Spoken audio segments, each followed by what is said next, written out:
Just want to welcome everybody to this Georgia PGA webinar series, part of the series we're trying to put together, the Education Committee's putting together on a monthly basis. And many thanks to Gail Peterson, who is our 2023 Teacher and Coach of the Year. It was just recognized last weekend at our annual awards banquet. That was pretty neat to see.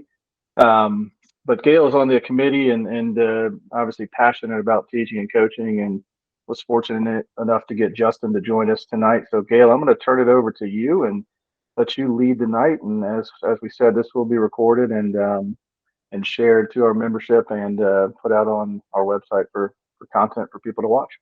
Great. Thanks, Scott.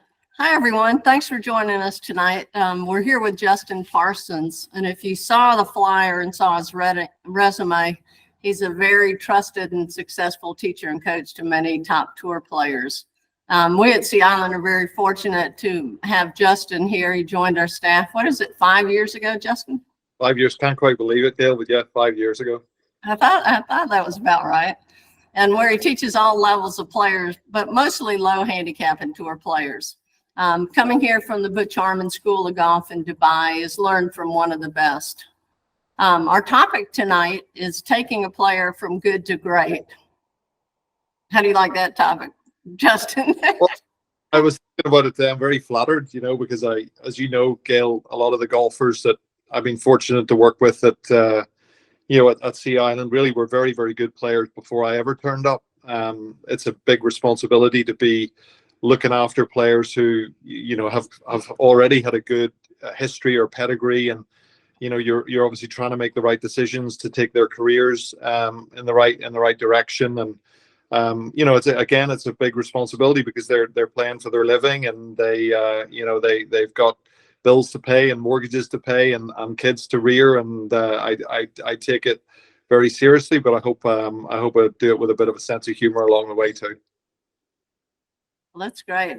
So what, you're shoulder to shoulder, you're out on the tour. How many weeks a year are you out on the tour, Justin? And just parts of the week? And it's become sort of slightly different and disjointed with everything that's gone on with the Live Tour and the PGA Tour and things. So, I never really anticipated that I would do 24, 26 weeks a year on the road whenever I first came and joined Sea Island. But I still have two golfers who play on the Live Tour. I work with Brandon Grace and Louis Oosthuizen. I worked for Louis for 6 years, and I have a bunch of good PGA Tour players. So I'll probably do 4 to 6 live events, obviously the 4 majors, and then probably between sort of 16 and 18 PGA Tour events. So trying to remain married and trying to remain a good father at the same time, it keeps me fairly busy.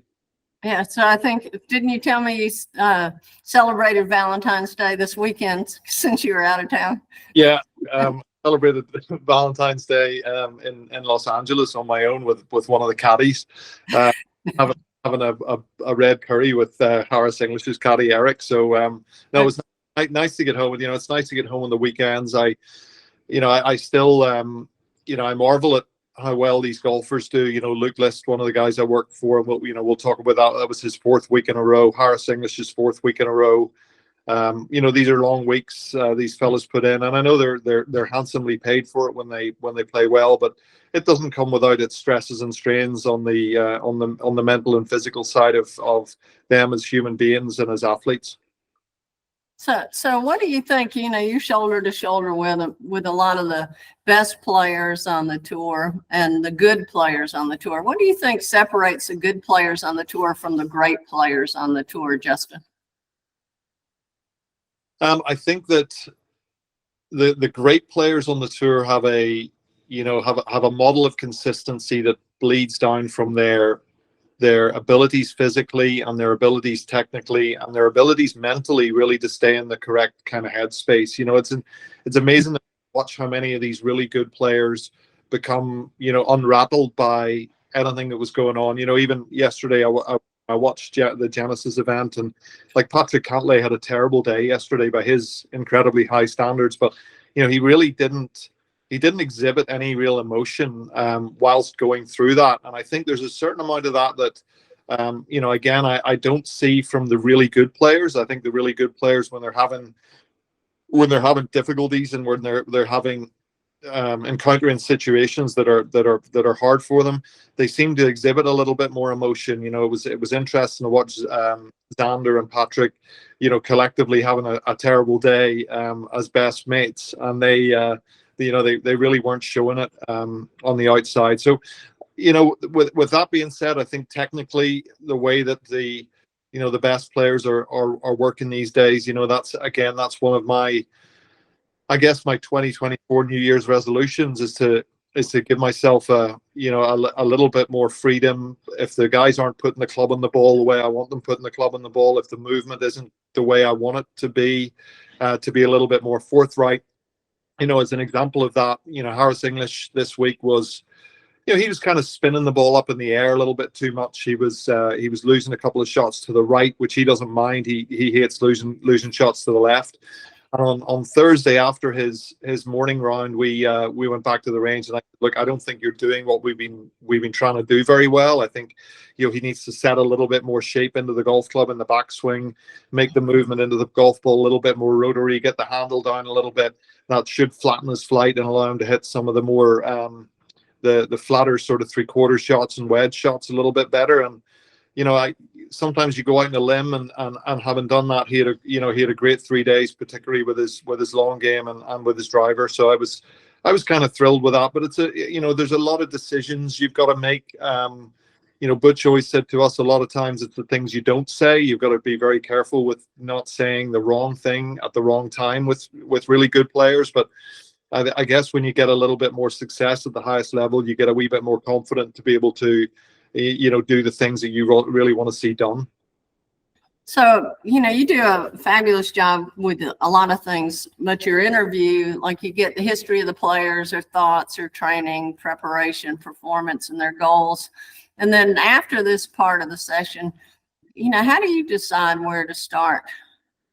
Well, ideally, and I still think it is the word ideally, because we're so fortunate down in the southeast to be busy, and the golf courses are busy. But I think ideally, watching players play 3 or 4 holes, watching the types of shots that they're selecting, the execution of the shots, you know, maybe putting them in some situations that you suspect they might find more difficult. I think that would be an absolutely ideal, you know, version of what we would do, perhaps after a warm-up. But, you know, certainly I'll take them out. I'll allow them just to go through their regular warm-up, whatever that is, and have a bit of chat and try and, you know, put them at their ease, because as we all know, it's regardless of your level, having a golf lesson can be, you know, slightly uncomfortable. You want to make sure that you get people as kind of comfortable and help them understand that you're on their side. And then as you watch that warm-up unfold, having done the kind of the initial interview, you kind of have an idea, all right, he's, you know, he or she's probably struggling in this area, you know, and then I'll kind of put a shot in, you know, I'll say, okay, now the wind's off the left and we've got a left-hand flag. And, you know, you were saying you were kind of struggling with a shot that, you know, goes out to the right. So how would you hit this 6-iron from, say, 186? So I'll make a very specific type of shot. I'll let them do that a few times. I'll definitely observe their fundamentals, you know, in that situation. I'll want to try and get alignment rods up off the ground and make sure that they, you know, they have to go through their process to some degree. Internally, making some decisions about, you know, what we could come back to. So, you know, if I've got an alignment problem at that point, or if I've got a postural tendency or a distance from the ball tendency, then I can kind of I'm probably going to circle back to that. I'll not really tell them too much from there on, and then take them, you know, into the studio, and that's, you know, I'll get some video done, I'll get some swing cat stuff done, I'll get some TrackMan numbers, and then normally in the studio, that's where I'll go through the sort of the diagnostic stuff, and I'll help them understand that from an alignment perspective, and maybe some of the fundamentals that they kind of get done for you when you're on a mat or in a studio. You know, and a lot of times, again, you know, I want to circle back around to something that I can always kind of hang my hat on and keep pretty simple.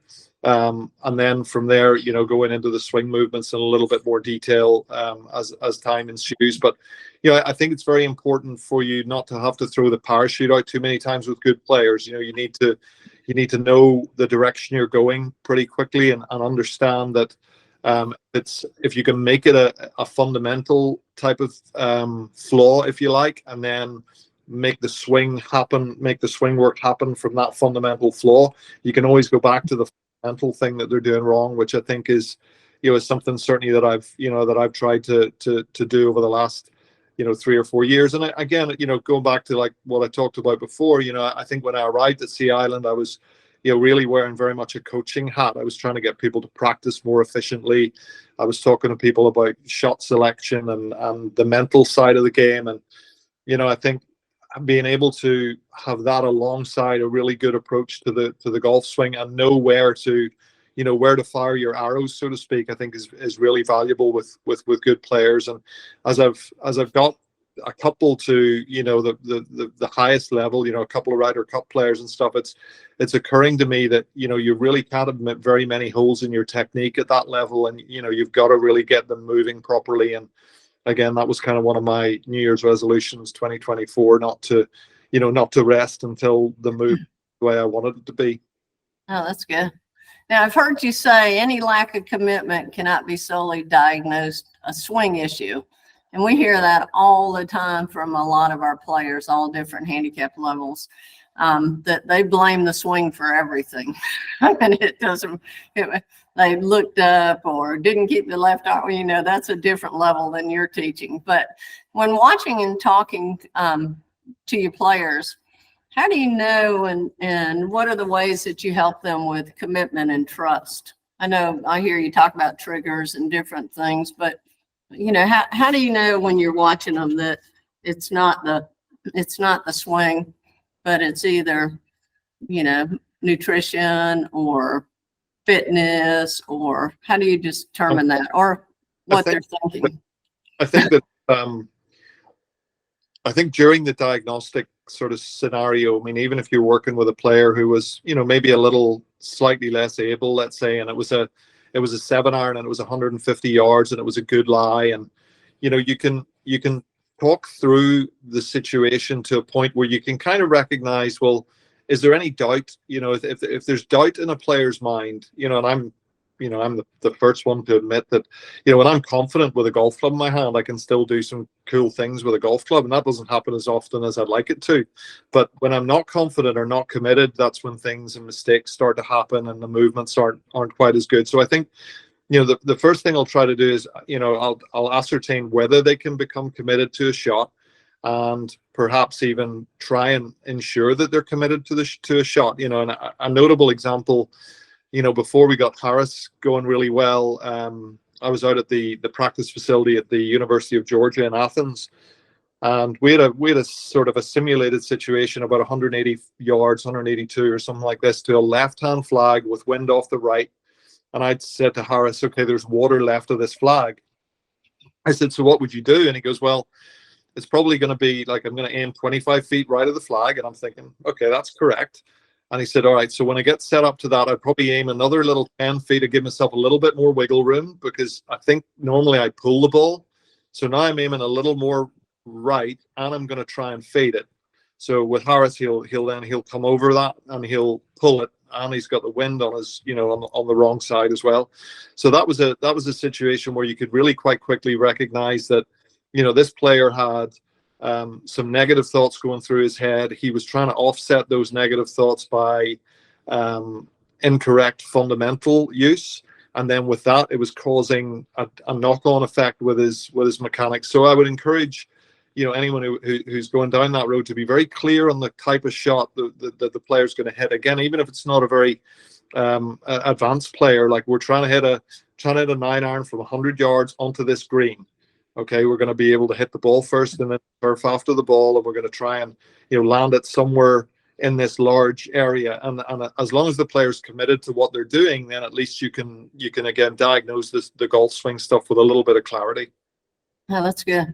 So Brian Harmon had a fantastic 2022-2023. What do you think, or what are the things he worked on improving that you feel were catalysts to his success? I mean, he was just really, really successful. Well, again, I think, I think it's always remiss of me to talk about Brian without talking about Jack Lumpkin a little bit. And you bet. Back to the original, one of the original conversations before we came on tonight. Like I I inherited a fabulous golfer in Brian Harmon. He was a fabulous player before I ever touched down in Orlando Airport or wherever I turned up, and he had great mentorship from Jack and had great fundamentals, a fantastic golf swing, an unbelievable short game. And I think we all at Sea Island, we were kind of going, well, this is a guy who can, he almost won the US Open at Erin Hills, which was the longest US Open course. I think still the longest US Open course in history. So, an incredible pedigree. I think having, been through some stuff, when Jack was sick and not able to travel too much, I think I brought a little bit more of a statistical approach to some of Brian's work. We started to delve into his statistics a little bit and kind of help him understand where he should be practicing, where he should be putting his attention. And I think as we were able to do that, he became a little bit more kind of obsessed with what he was doing, as opposed to obsessed with what other people around him were doing that might have, inhibited him from having high finishes or performing really well. For example, he always was thinking that Phoenix was a golf course he wouldn't play very well on because it was kind of like for him, it was an iron player's course. And it actually, when he looked at it, he recognized if he could get really aggressive with the driver and be a little bit better from like 125 to 175, he could really perform well in Phoenix. So he became a little bit more statistically minded. I think he became a little bit more proficient in his practice protocols, and then really being on the road, as inquisitive as Brian is and as much of a tinkerer as he is, we really put some guardrails in with his alignment process. You might have seen at the Open, he puts an alignment rod parallel to the right of the target and another alignment rod perpendicular to the target. So he's become much more detailed with his alignment and his ball position. He uses a DST club, which is one of those bendy golf clubs you might see, which really, it helps people who, let's say, tend to be overdrawers become a little bit more of a, maybe a fadey kind of feel into the ball, which helps Brian. And also in every warm-up, he uses a smart ball between his arms, which, he's got a beautiful early set in his takeaway, a little bit like Freddie Couples or Brandt Snedeker. But, if that gets a little bit too opened too early, it can lead you into some issues. And I think the smart ball also kind of calms his takeaway and links up his body and his arm swing a little bit more. So, he ticked a load of technical boxes. Like, I didn't change his golf swing. I mean, his golf swing's similar to what it's always been. I guess his thought process became a little different. His practice habits and the monitoring of his, overall, like, let's say, technical nuances, I think that that would have improved over the last 3 or 4 years. And Gail, I was thrilled. I came back to the island. My daughter Molly turned 11 on the Sunday of the Open, and although I saw plenty of her, I was glued to the TV screen and tears. Won the tournament, and it was a big deal for all of us. Oh, that's wonderful. So talk a little bit about triggers. I know that you talk about that to quite a few of your players. What do you define as a trigger, and what are some triggers that some of the players have? That's a very good question. I think that I would define that, if you think about starting a car and being able to have everything moving, and if all of the gas and all of the electrics moving in the right direction to get the car started properly, something has to initiate that response. And I think that when we see great golfers, male and female, who have great golf swings, they rotate correctly, they use the floor correctly, the club moves through positions, if you like, at the right time. And a lot of times, for me, one of my areas of interest have been that for them to make that look so easy, Louis Oosthuizen, for example, there has to be something going on that's initiated that kind of movement. And what I've seen, and it really started off in Dubai for me. I kind of looked. I was always upset because I always got the takeaway in behind my hands when I was playing. I still probably do, but anyway.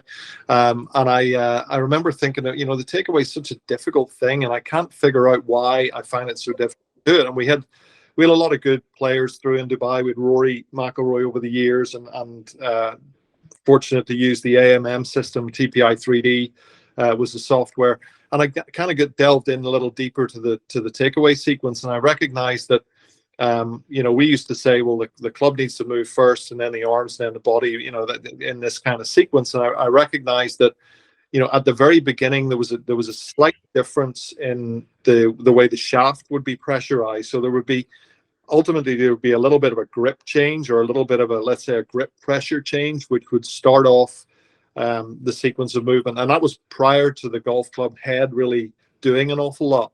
So, it was clear to me even then that the change in grip pressure that is difficult to measure, although there are some ways that we can measure that, would also help the golf club to be kind of stabilized through halfway back. And then, when we go from 3D to looking at swing catalyst or force plate data, we can see that there is there's a fairly significant shift to the trail side in an awful lot of the players.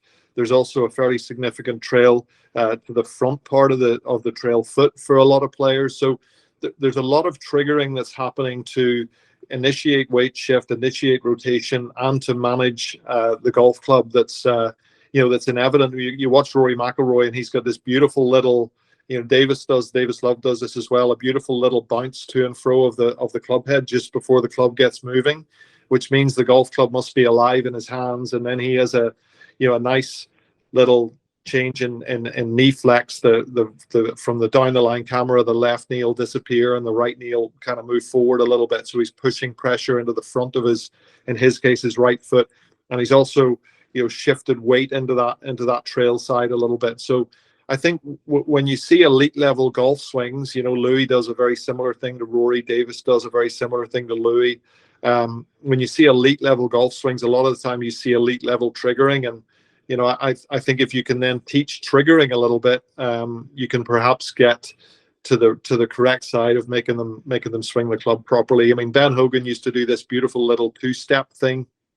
Later in his career, you can take a look on YouTube. If you Google or YouTube Ben Hogan stepping, you can see how at some points of his career he actually did this lovely little step, which was perfect sequencing, and that was how he kind of managed his golf swing. And I find that to be something that could really be helpful for players. So one day I was shadowing you during one of your sessions with Harris. And that's when you started working on his right arm and shoulder action going back. Can you share how you decided to do that and the timing of doing it and how he works on it? I've seen it. I've seen the shape of his swing and the sequence of his swing when he does that. It's his distance wedges look a lot more accurate. Yeah, he. It was interesting again, when you go into this idea of helping good players become a little bit better, like our topic tonight, sometimes it can be a concept that they have. And, one of Harris's concepts of the golf swing, his heroes are, Davis Love III, Tiger Woods, Ernie Els. He loves width, he loves having a wide golf swing. And his idea of a wide golf swing for those of us kind of immersed in the technique was a lot of separation and disconnection between his arms and his torso. And if you look at even when I started with him, I really just wanted to try and take the left hand side of the golf course out of play, because he was in a little bit of a muddle, and kept the club in front of his hands. And then he would really kind of let's say retract his right shoulder and get the shaft very, very steep and his hands very deep during the the middle part of his backswing. As a great player, he kind of got it to the top and coordinated it well with some shallowing and a situation really where his right arm got better in transition than it was going up. And when we looked at it, we kind of thought, well, like if you're trying to hit a half wedge shot from a very deep, very steep arm and hand and club position halfway back, it's really difficult because you're going to have to do a lot. The hands are going to have to come out. The shaft has to shallow, but it can't shallow too much. And Harris just said to me, listen, to live with these players week in, week out, I've got to be better at hitting wedge shots. I've got to be better at flighting short iron shots and medium irons. And I need to be a little bit more reliable with my overall full swing. And I said, well, look, we pretty much got a Ryder Cup and 2 wins with trying to keep the club in front of your hands and staying wide. I said, we know that works, but that does not work for wedge shots. And he said, well, let's fix it. And that was that was in, let's say, that would have been before BMW. So sort of like, let's say August, middle of August this year, where, you know, he'd come off of, again, a reasonably good year, but in an inconsistent year when you look at it. You know, he finished second in Bay Hill, finished second in Quail Hollow, big tournaments, gave him a lot of points. But his, you know, there were too much deviance in his, you know, in his overall consistency. So, you know, he just sat with me and he said, look, I want to do it. And I said, look, Harris, we're going to do it. I can't tell you it's definitely going to work, because you've never done this before. He's always been wide and a wee bit, you know, a little bit more disconnected. But, you know, thankfully we're seeing some results. You know, he nearly led the field in driving, total driving. I think at Genesis he led the field. As you say, Gail, I think his distance wedges and his flight control is improving as he grows in confidence. And it, you know, again, this is one of the things about really good players. They can, you know, Harris can do it in the studio all day, and he can do it on the range all day, and it until he can really take it to the golf course. That's the only time where he's going to be satisfied. You know, we've hit 20 in a row on the range, and then he'll hit one bad one on the course, and he'll revert back to, okay, I've got 106, I'm just going to smash a 60-degree wedge. So, you know, a lot of little things to break down with shot choice and trust in the movement. And you know, thankfully he's given me a great deal of trust, and he, you know, he's moving in the right direction again. Yeah, that's great. So, Justin, can you talk about practice protocols that you use and alterations on them that you do with your players? Yeah, I think it's very important to have a decent understanding of what you're going to do with a warm up. You know what a warm up is. You know, a warm up. I sometimes think of the tennis players when they come out. You know, they come out, they'll hit their forehands, they'll hit their backhands, they'll move to the net, they'll drop shots out of each hand, they'll hit some smashes, they'll hit some serves to each box, and then they go back in. And there's really no technical part of that. You know, golf, being less reactive, probably has a little bit more of a technical background to it. So, you know, ultimately, if within a warm up, players have, you know, think of Alex Noren, they have ways to kind of police some of their faults. I think there could be, you know, something in there for them, you know. But from that, I feel like, you know, once you're warmed up, you know, ultimately in a tournament round, you're going straight to the golf course. But, you know, so many people then just start to kind of practice themselves into bad habits. You know, they start to feel something in their swing, and then 5 minutes later they feel something else in their swing. And I'm guilty of this like anybody else. And then, you know, 20 minutes later you've had 7 swing thoughts, and, you know, 40 minutes later you're starting to hit it badly. And then by the time an hour goes past, you think, well, what was it doing an hour ago? So I think it's, you know, it's very important to blend, you know, what are you doing with your technique, and what are you, you know, potentially trying to police within your technique, against, like, how am I actually going to try and practice this sport? Am I going to be practicing my wedges tonight? Am I going to be practicing a certain type of shot that I'm going to try and put into play? Am I going to be practicing my driving? And then if I'm going to be actually practicing the sport, how do I practice the sport? Because, you know, when I watch football practice, I mean, I've had to, Gail, you've seen me trying to get an understanding the Georgia football team and get an understanding of, you know, the guys from the Atlanta Braves come over, and they, you know, I'm shaking hands with these incredibly fit baseball players. I don't know who they are, but you know, but when you see other sportsmen and women practicing their sport, they're not just working on their technique all the time. They're practicing the things that are going to make them better under pressure, and they're going to make them better, you know, when push comes to shove. And I think in our sport, I think we sometimes get lost in that. And I just think that the amount of, you know, let's say mental and emotional, you know, detail we put in, it leads us down this idea that, okay, well, if I make my swing better, if I make my technique better, I'm going to become better at golf. And a lot of times, you know, that's possibly not the case. So, you know, I do try and blend it a lot. I'll try and do a lot of that work on the golf course. I do think we need to spend more time on the golf course if we can. And, you know, I feel that that's been a great benefit for me to have 3 golf courses at the island and be able to, you know, when Seaside and Plantation are busy, I'll go across the retreat and we'll hit some different shots and different winds. And Gail, as you know, we've got a great practice facility with, you know, we can go and find different winds. We've got little little fairways cut between the palm trees and little shots that we can create. So I think you have to be creative. I still think the driving range is a pretty dangerous place. I sometimes wonder whether I'd have been a bit better if I'd never found a driving range. But anyway. That's great. Yeah. So, I think it's really fun out here that we have so many tour players and mini tour players, and they're mentoring each other. And I really enjoy when they're doing that game, Justin, that you have them doing of 21 in the short game area.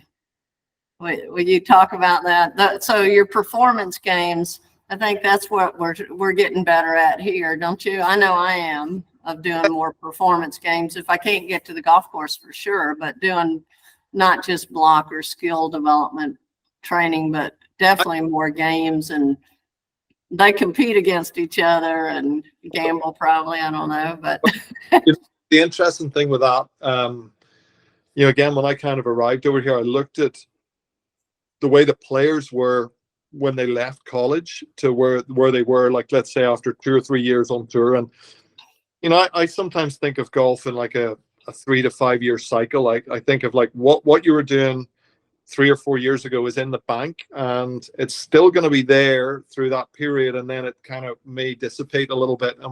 What we see sometimes from those guys and girls who've come out of really good college programs is we see a kind of like a little bit of a dip. So then I was always wondering, like, what are they doing in school that they might not be doing when they're on the road? And Coach Hack in Georgia would get this gauntlet thing where he was asking them to play a certain amount of shots from certain different areas around the greens, and it was highly competitive. And the Georgia team would do that all the time, and I know the Vanderbilt team do similar things, and I'm sure there are many different examples. And really, I think one of my responsibilities was to get the golfers back to really grinding on their short game in a fairly competitive kind of way. And I've been through the ringer when it comes to short game. I've had spells in my professional life where I've had a good short game, and I don't have a very good short game at the moment, and I know far too much about it, and I sometimes wish that I didn't. So when I was looking at the likes of Brian Harmon and Michael Thompson when I first arrived at Sea Island, Harris English and Patton Kazar, like, these guys have great short games. Now sometimes they might do some little things incorrectly, but for the most part they have great short games. So I kind of thought, well, my job is really to try to take what they do and ensure that they can hit all the shots, and also make them competitive, and perhaps make their short game practice harder than tournament golf. So what I designed, Gail, I take a certain type of shot. Let's say it's just for the sake of argument, let's say it's a 25-yard pitch shot, front of a green. You've gone at a par 5, you've come up just short, and I'll put 4 targets in there. And I'm going to make the shot fairly similar. One of the targets might require a slightly different shot, but a similar sort of shot. And I'll have them hit 2 balls to each target. I will take the worst ball of each 2 that they hit, and I will add the footage of each of the 4 balls together. And I'll try and, for the most part, let's say if our starting point can be 20 feet.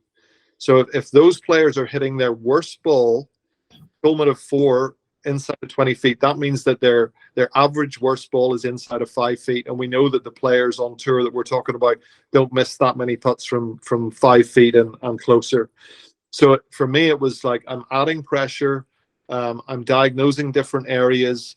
I'm kind of pushing the needle a little bit, and it certainly is a way to develop confidence. Now, when I have a 12 or 15 or 18 handicapper who wants to come to a short game lesson, I'll not play worst ball, but I'll play, let's widen it to 30 feet, and let's take our 4 targets and let's see if we can do it. And then again, if we see a complete technical breakdown, then we can go to that part. But I think that's a much more organic way of teaching than just going up and saying, all right, we're going to show you how to hit a pitch shot. Well, let's see what you're doing. Let's see how that's stacking up at the level that we're trying to get you to go to. And then if we see that there are deficiencies, then we can get into the technique and teach you to do the correct thing, and then move out of the technique, which I kind of like that approach, which I guess is probably, a little bit more coaching than just going straight in and teaching.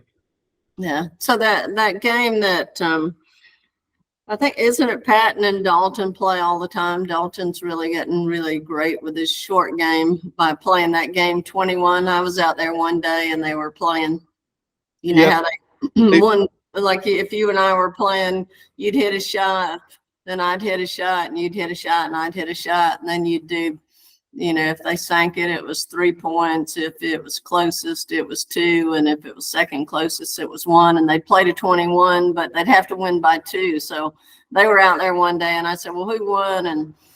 And Patton said, well, I beat Dalton 48-46. And they'd been out there all morning long and they were calling, you know, walking around the green. I mean, it was fabulous to watch. Well, I think, you know, I think that's a great thing. I think for, you know, for any of us who grew up playing golf and ended up getting decent at golf, I think that was the camaraderie and the competition and the fun. And whether, you know, whether you do 21 or you're just doing closest to the hole, and you know, I think there's a, you know, there's a big part of that that really needs to live on all the way through your golfing life. I mean, that would be a great way. Like, even if you and I were doing that, Gail, we get better with our short game if we were doing that once a week, you know, around the green at Sea Island. So I think it's, you know, it's something that I'm really proud of, being at a place where the boys and the girls can be really competitive. They can try and, you know, beat each other pretty badly, and then they're friendly afterwards. I think it's a, you know, it's a great atmosphere and something I enjoy watching. Yeah. So what's the difference in what you do when you're out on the tour and when you're at home with your players? I would say that I'm allowed to do whatever I want to do when I'm at home with them.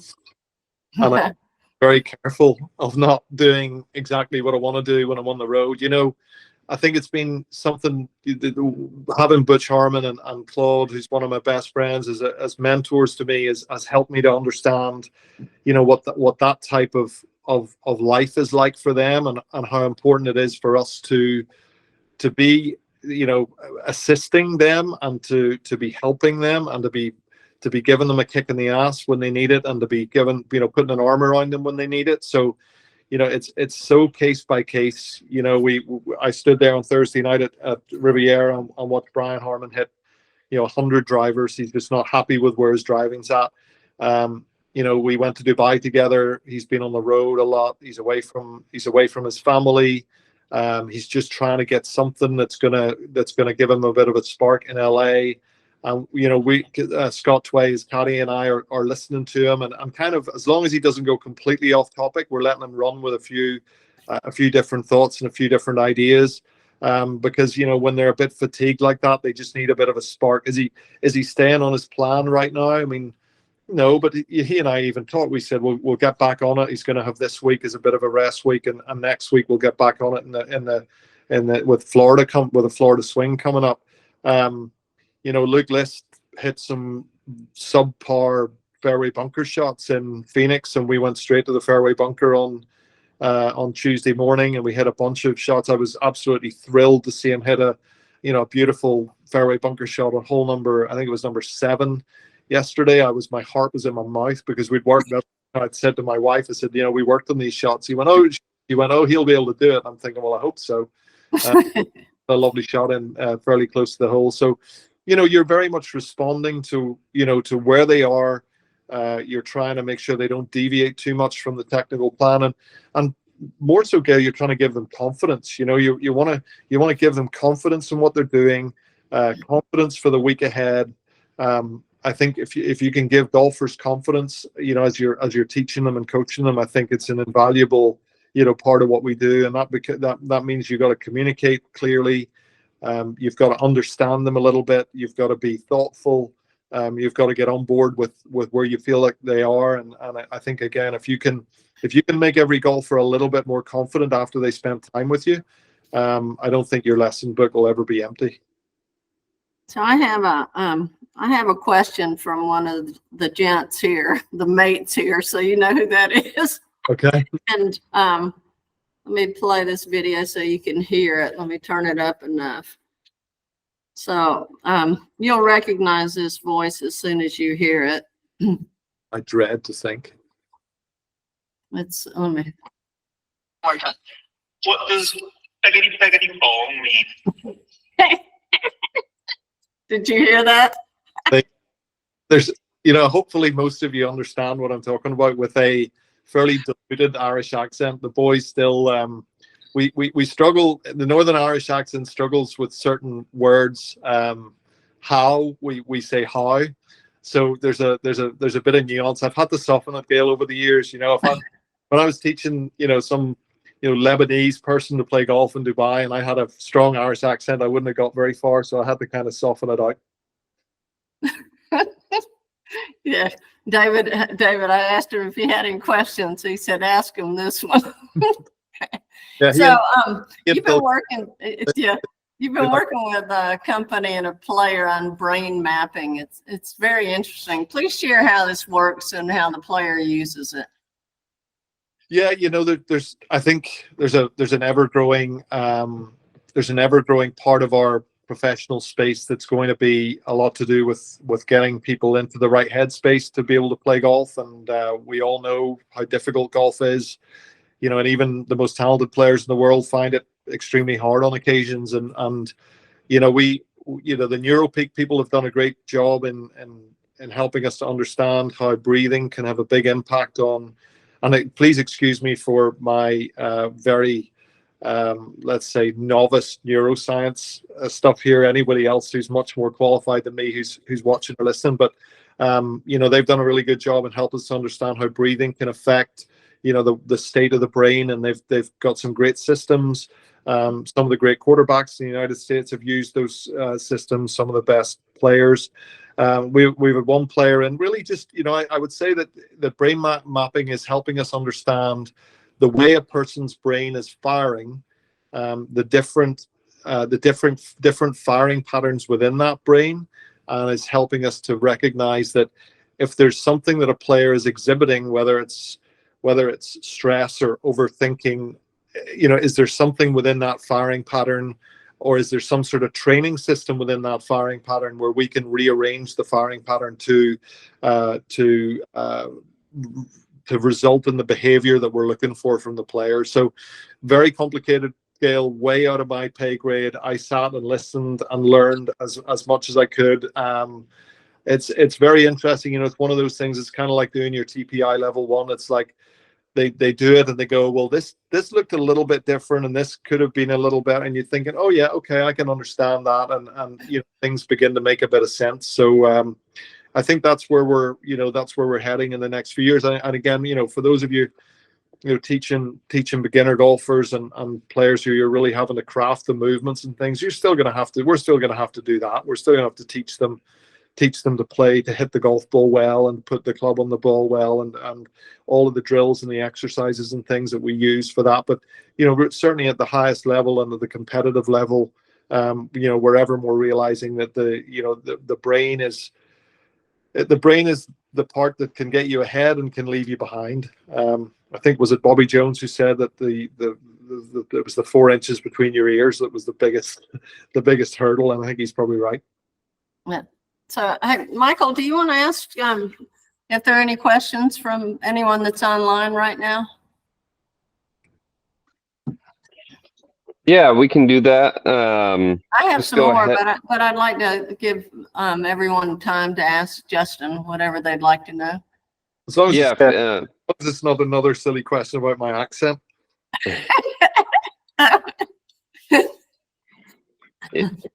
Go ahead and just unmute yourself if you want to chime in here.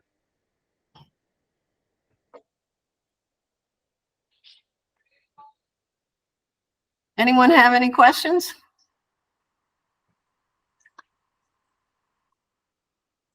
Wow. Hey, Justin, so I'll ask you another one. So Butch Harmon had a big impact on your teaching style, and Claude, and just that whole group. And then you got here. I mean, you're always learning. We're always learning. If we're alive, we should be anyway. But what do you think has influenced you, your preferences outside of Butch the most? I think I was very lucky to have access to Greg Rose and Dave Phillips, Dr. Greg Rose and Dave Phillips, through the Titleist Performance Institute. They had a lot to say with the way that we constructed our teaching facility in Dubai in 2008. I think the way that they go about really taking away any, oh, everybody has to do it like this or everyone has to do it like that. They bring some great information to our space. I think I've been very fortunate to work with them. Dr. Phil Cheatham from a 3D perspective, who really led the way with the Paul Hemus hardware and the TPI 3D software. You might look at some things that people like Mark Bull are doing now, and there's a new generation of people like the Athletic Motion guys in in our state who are doing some great work with 3D. I think Pete Cowan, being out in Dubai, Pete was always there at the golf tournaments, and he was always kind enough to share a lot of wisdom. He looked at the way the human body functioned during the movements of the golf swing with Ramsey McMaster, and who sadly passed away a few years back. And really some of the forefathers of the fitness side of golf, Randy Myers, who's near and dear to us, Gail, who also part of that journey. So I think looking at the way the human body works, how we can diagnose the golf swing best, and then obviously how we can coach the sport that we all love. I think if you can combine a few of those elements, as I did very fortunately, really kind of luckily being in the right place at the right time, I think you can get ahead of the curve a wee bit. Nice. Looks like we got David raising his hand. So David, if you want to unmute.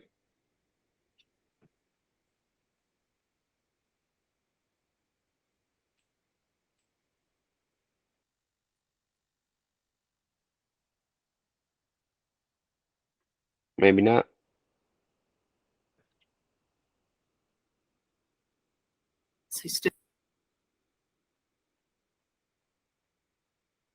Gail, I think I just muted you and Justin for a second. So if you go ahead and unmute yourselves, Gail and Justin, just making sure that wasn't a button that I had to check or anything like that. But there we go. Yeah, I'm back, I think. Yeah, I'm back too. Hey, okay. So Justin, you've been using gears a lot since you've been here with your assessments. What do you feel like you've learned from using that tool that you didn't know before? I think they track the golf club really, really well with gears. I think this an understanding of kind of where the golf club is relative to how much a player is rotating and side bending has been very beneficial to me. Understanding that if you've got 40 degrees of side bend, you better match that up with 40 degrees of rotation rotation towards the target, for example, post through impact, in order to maintain a stable club face. I thought that was very, very interesting. I think the system as it is for me really helps to understand the way the golf club is moving in sort of in symphony with the body. I think that looking at some of the avatar work and the changes in knee flex and how the pivot works can be very interesting. I did always also I really enjoyed the TPI 3D work that we did, because there was a little more graph work, and I know you can get graph work from gears as well, but some of the graphs, when you really started to learn them, you could really see patterns within some of the movements. But I would encourage all teachers to have a delve into understanding the golf swing in 3 dimensions, like understanding where things are going in 3 dimensions, because I think it's, for me, like I learned golf watching Nick Faldo's top of the backswing position and thinking if I could get it into his top of the backswing position, I'd be really good. But I was really looking at a 2-dimensional down the line camera angle, so I didn't really understand where his right hip was going, or where his right shoulder went, or how much his left shoulder stretched across his back. I didn't really understand any of the real deeper movements, and learning it in 3D can really make you really understand the movements and how the body's being asked to move. And I think gears is a big part to play in that, and all of those 3D systems. I know we're looking at some simpler kind of phone based systems, and again I think they definitely have a part to play. And I think of teaching a lot of a lot of players who I was able to, when you're teaching some of the best players in the world, you got to make sure your data is really, really accurate.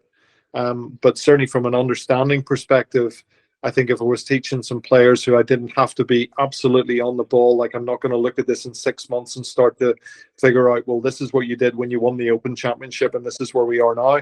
I think I would definitely use a lot of those phone-based systems, because I think they're going to help the student, and they're going to help us continue to understand the way the human body needs to move. Nice. Michael, I think David's got his hand up, doesn't he? Yeah, I see that. David, if you want to go ahead.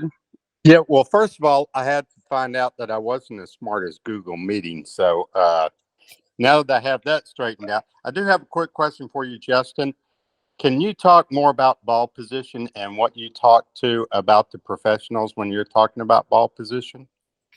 Sure. Good question, David. I always, I think it's probably one of the fundamentals that good players are probably most likely to kind of get wrong with alignment a little bit. I would put it in there. And I will say that something happened to me, David, when I was coming up with Butch. We were always talking about good players kind of getting underneath it and getting into side bend and stuff. And Butch said to me, well, if that's happening, get the ball position forward. He would almost do an exercise there where he would put the ball a foot outside of the lead foot and really help the player to stay level and get the right shoulder firing. And Darren Clark, and I used to work on that. And I remember Louis Oosthuizen, one of the sessions we had, he said, I feel like I'm a bit underneath it. And I said, well, why don't you move the ball forward? And he said, well, when I move the ball forward, I feel like I'm going to drive my legs at it even more, which is going to exacerbate the problem. And he said, whenever if I am a bit underneath it, perhaps I'll move the ball back and then I'll stay more level and turn onto it whenever it's in the middle of my stance, kind of like the similar feeling of hitting the ball with your feet together. And it was one of those kind of eureka moments where I'm thinking, okay, I've got that ball position thing. Like I'm going to, anyone who's ever underneath it, I'm going to tell them to move it forward. And anyway, and it made me recognize that, again, in symphony with the rest of the life that we lead with teaching all of these different individuals, that everybody has a slightly nuanced kind of understanding and feeling with things. So, with that being said, I would say that I try and ensure that the players' ball positions and alignments are consistent with what they do. I'm less inclined to write a teaching manual and say everybody should put the ball here and everybody should put the ball there, because I've realized that quite simply that's not the case with the best players in the world. So, consistency is doing the same thing all the time. Consistency is not necessarily doing the perfect thing all the time, and people have their own physical interpretation of what's happening. And I remember looking at some video of Mac O'Grady with Sevi Ballesteros, and Sevi did the complete, I think, and those of you who are listening can tell me if I'm got this the wrong way around, but I think when he had a downhill lie, he put the ball further forward, and when an uphill lie, he put the ball, he got it the complete reverse of the way that we would tend to teach it in order to get his body moving at it properly. So, again, very, very simple question with I hope not too complicated an answer.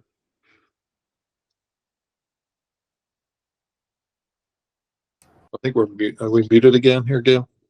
There we go. I'm on again. I just, I was coughing, so I muted. Okay. So Justin, one last question. Do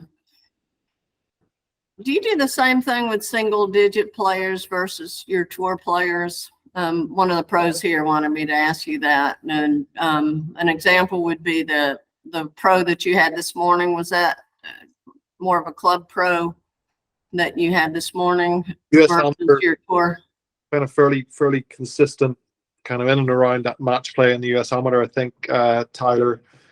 Yes, I think if I can, I think I'm very fortunate to have 3-hour sessions for the most part with players, especially for that diagnostic part. Sometimes I can feel like, I've got to make sure that I stay on point, because those 3-hour sessions can run off a little bit too long. But at the same time, especially on a first meeting, I really enjoy sitting and getting to know the player a little bit more and talking them through and asking them about their history. And it's interesting when you really take an interest in people, how much people kind of warm up to you a little bit. When you really take an interest in, where did you grow up? What was your home course? What was your first handicap? Did you make the junior team? Where did you go to school? Like, people really they kind of enjoy in that process. They enjoy talking to you about their history and what they've done in golf. And even if they're, even if they're not the most accomplished player, I've noticed that, it really tends to warm them up to, they feel, okay, hold on, this guy's really taking an interest in me and what I'm doing. So, even in a 60-minute lesson, I would encourage the same type of process, maybe a 10 to 12-minute history, a 5 to 7-minute warm up. And then as you've kind of started to figure out, all right, this is where we're going to struggle, then, encourage them to hit shots to certain targets that might be fairly simple shots, but you would anticipate them having some problems with. And then you can begin to kind of craft the lesson around what you've kind of uncovered together. That's great. That's really good. Any other questions from anyone that's online? Well, Justin, we really appreciate you being here tonight, and we enjoyed being with you and hearing your side of it.